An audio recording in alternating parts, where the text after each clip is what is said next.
The Sabbath of the Fourth Commandment is not a shadow. Here is the proof. In Colossians 2, 16, 17, it mentions Sabbaths, which were a shadow of things to come. But when you read Hebrews 10, 1 and 2, it becomes clear that these shadows were actually blood sacrifices or animal sacrifices, which pointed forward to the sacrifice of Christ.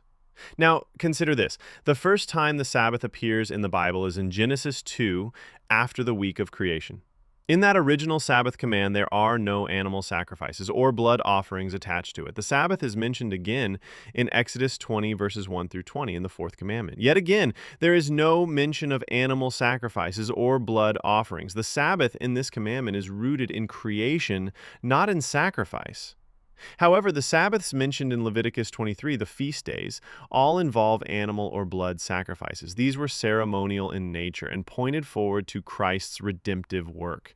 Leviticus 23, though, also makes a distinction between the ceremonial Sabbaths and the weekly Sabbath of the Lord.